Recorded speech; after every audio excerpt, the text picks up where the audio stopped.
यूं समझो पार्थ कि प्राणी तो पहले बालक होता है, फिर वो बालक युवा हो जाता है, फिर वो युवा वृद्ध और फिर मृत्यु।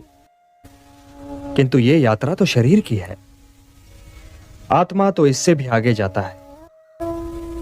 वो एक शरीर को त्याग कर कोई और शरीर धारण कर लेता है।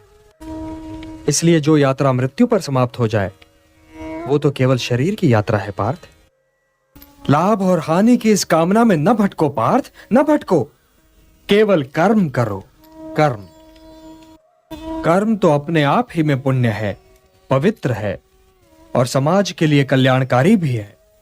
कर्म तो स्वयं ही अपना फल भी है पार्थ। परंतु यदि तुम समाज कल्याण के कार्य में स्वयं अपना हित मिला लोगे तो तुम्हारा वो कर्म अशुद्ध और अशुभ हो जाएगा। इसलिए हे पार्थ, निष्काम कर्म के मार्ग पर चलो, क्योंकि कर्म फल तो तुम्हारे वश में है ही नहीं। इसलिए केवल कर्म करो और कर्म फल की इच्छा न करो।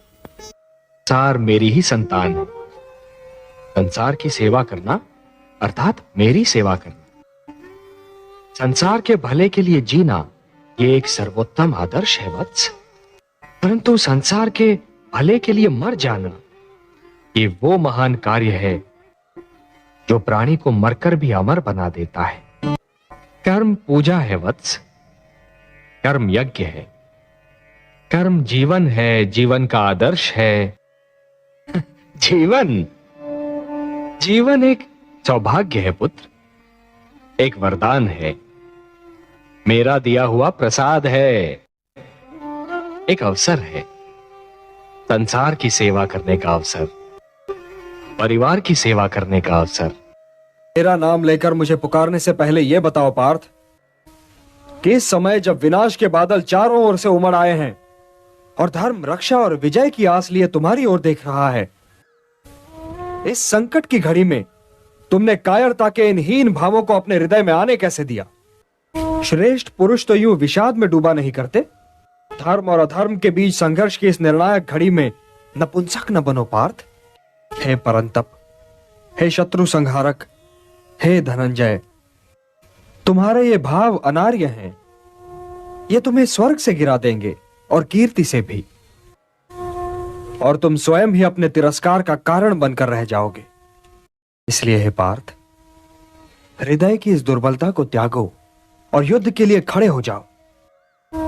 जो चले गए वे तो चले गए, और ज्ञानी तो न जाने वालों का शोक करते हैं और न ही उनका जो नहीं गए।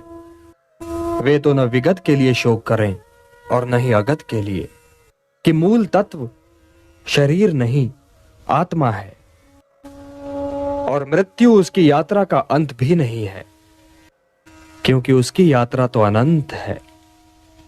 हे भारत, कर्म, अकर्म और विकर्म के अंतर को समझो।